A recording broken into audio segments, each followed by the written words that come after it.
What's up YouTube, Saf here on SuperSaf TV, and in this video we're going to be testing the cameras out SuperSaf style between the Samsung Galaxy Note 8 and the iPhone 8 Plus. We'll be testing out front rear facing cameras, looking at images, videos, low light, stabilization, everything. So we're currently outdoors, we're using the front facing cameras, and we're going to be taking a bit of a walk and just to see how well these stabilize from the front facing camera. So let's turn that into a bit of a run now.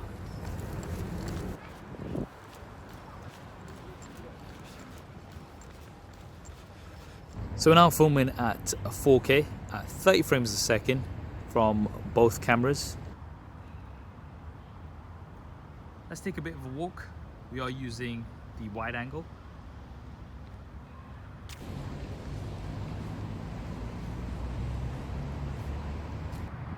Now we can use the 2x optical zoom on both of them, so let's go ahead and do that.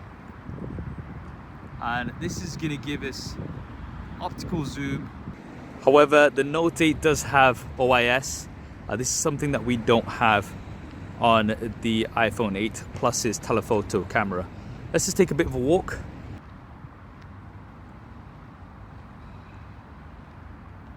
And I will switch back to standard. And we'll take a bit of a walk now as well. Now, one very cool thing about the iPhone 8 Plus is that it can film at 60 frames a second at 4K. So we are now at 60 frames a second at 4K on the iPhone 8 Plus and just 30 frames a second on the Note 8. Now just going from side to side, not sure how it's going to look because this video is going to be exported out at 30 frames a second, but it should be smoother on the iPhone 8 Plus in general. We have just switched over to 1080p just to see if the camera's a little bit more stable at 1080p. So let's go ahead and have a bit of a run.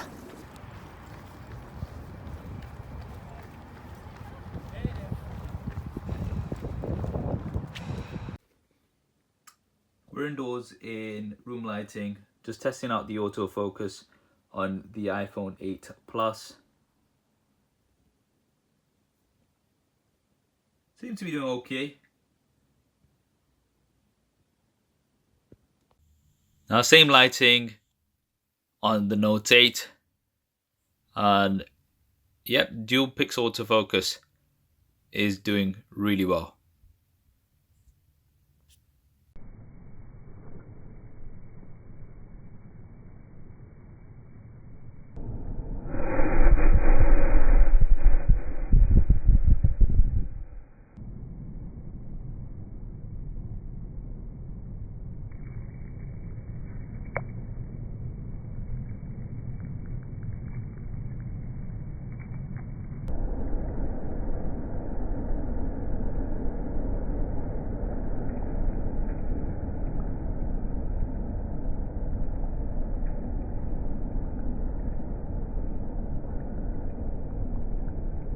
So that was the video. Now before we move on to the images, looking at what we're working with here. So for the front facing cameras, we've got 7 megapixels on the 8 Plus versus 8 megapixels on the Note 8. You have a slightly wider aperture on the Note 8, and you've also got autofocus from the front facing camera on the Note 8. When it comes to the rear facing cameras, things are very similar in terms of the setup. We've got dual 12 megapixel cameras, a wide angle as well as a telephoto, slightly wider aperture once again on the Note 8, and we do have OIS on both cameras on the Note 8.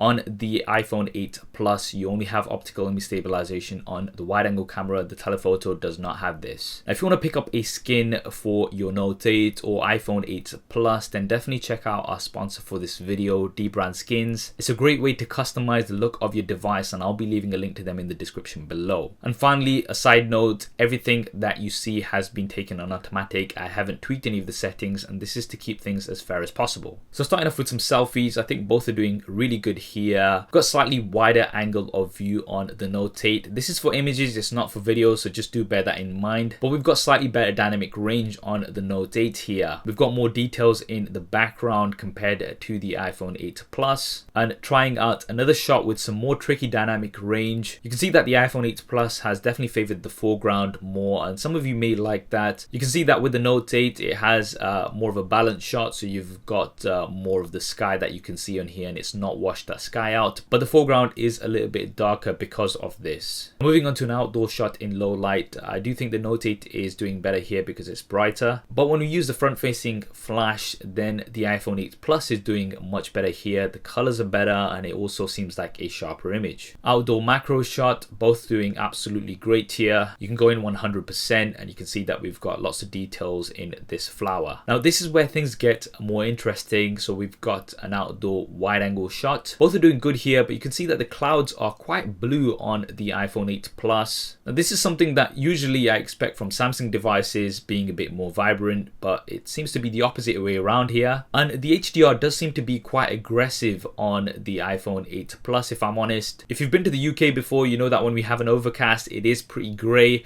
So I do think it's a little bit artificial here on the iPhone 8 Plus, but you might prefer that. Using the telephoto camera on both the iPhone 8 Plus, you can see that you actually get a little bit more of a zoom. But if we do go in 100%, the Note 8 is definitely sharper, and that is thanks to the optical image stabilization. This is something you do not have on the telephoto camera of the iPhone 8 Plus. It's only on the wide angle camera. Now I wanted to test out the HDR a little bit more, so I went to this other tricky situation. So once again, you can see that the iPhone 8 Plus has added a bit more blue to the clouds here. Now watch this, this is where it gets really interesting. If we move on to the telephoto, then the blue is no longer there in the clouds. Switching back just to show you, and back to telephoto. So you can see that the HDR is not consistent between the wide angle camera and the telephoto. This is something that was quite interesting to see because I would say that the telephoto lens is giving more of a natural shot here compared to the wide angle,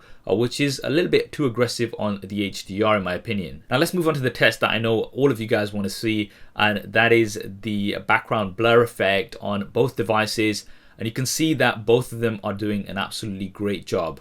These images are great for Instagram, and you'll see that I've been posting a lot of these recently. Going in 100%, you can see that the edges are great on both as well. The Note 8 is, however, a little bit more sharp, but I like the colors better on the iPhone 8 Plus. They seem a little bit more natural in terms of the skin tones. And this is also the case with another shot here, so you can see that both are doing an absolutely great job. But when we do go in 100%, the Note 8 is definitely sharper, whereas the iPhone 8 Plus does have better colors. So this will come down to your personal preference, I think. Now with the Note 8, you can edit the blur after the fact. This is something you can't do on the iPhone 8 Plus. But on the iPhone 8 Plus, you do have studio lighting, so you can switch between some different lighting modes. This is currently in beta, and although the studio light and contour light options do work pretty well, when it comes to the stage light, this is a little bit inconsistent in my opinion. I've not had too much success with this mode as yet, but once again I want to emphasize this is in beta and it will improve over time. Now let's move on to some low light tests. So an indoor low light shot, and you can see that the Note 8 is brighter here. Now moving on to an outdoor low light shot, and this is very interesting because this is usually where you can pick a winner straight away, but here things are very, very close. Both are doing a great job outdoors in low light. If you do go in 100%, then I would say the Note 8 is sharper here, but both doing really good overall. So guys, there we have it, the SuperSaf style camera comparison between the iPhone 8 Plus and the Samsung Galaxy Note 8. Some very, very interesting results here. Now, when it comes to the front-facing camera, for images, the Note 8 was wider,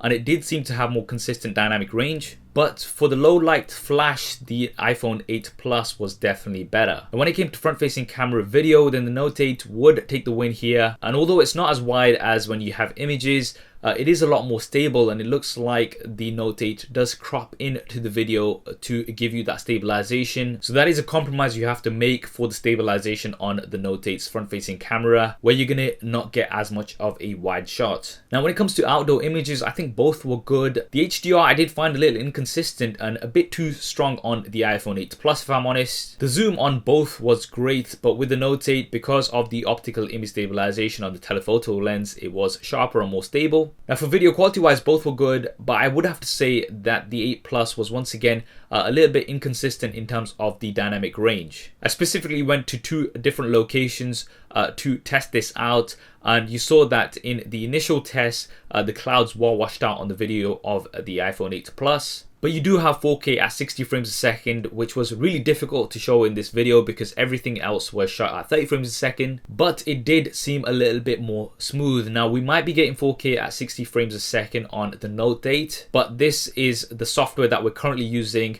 and hopefully we will have this by the time we get the iPhone 10. And when it came to stabilization at 1080p, I would have to give the win to the iPhone 8. It was more natural. The Note 8 did seem to be trying to process things a bit too hard, and it did give a bit of a jittery effect. Now when it comes to autofocus, I think the Note 8 was doing better because of the dual pixel autofocus, especially in the tricky room light situation. And when it came to the depth of field effect, both were absolutely great. The Note 8 sharper and you can edit the blur after the fact. With the iPhone 8 Plus, however, I think you had better colors, and you also had the studio lighting options which you can change after the fact. When it came to low light, now I would say that the Note 8 was a tad better, but this has never been as close. And for audio, you still got mono recording on the iPhone 8 Plus versus stereo on the Samsung Galaxy Note 8. And last time a few people were saying, no, but the iPhone 8 Plus has stereo speakers. Yes, I know it has stereo speakers. I'm talking specifically about the audio recording. So guys, some very interesting results here. I think both are absolutely great cameras, some of the best that you can find out there. I do think that the iPhone 8 Plus needs a few software updates because it is pretty fresh and new. And hopefully these software updates will be fully implemented by the time we get the iPhone 10, when we will redo this test. What do you guys think of the results? Definitely drop me a comment below and let me know. And if you want to see lots of images from lots of different devices, then definitely give me a follow on Instagram. I'm at SuperSaf TV. I hope you enjoyed this video and found it useful. If you did, then please do hit that thumbs up button for me. It really does help me out. And if you haven't already, then be sure to subscribe and switch on notifications. There's plenty more content coming up on here. Thanks for watching. This is Saf on SuperSaf TV. I'll see you next time.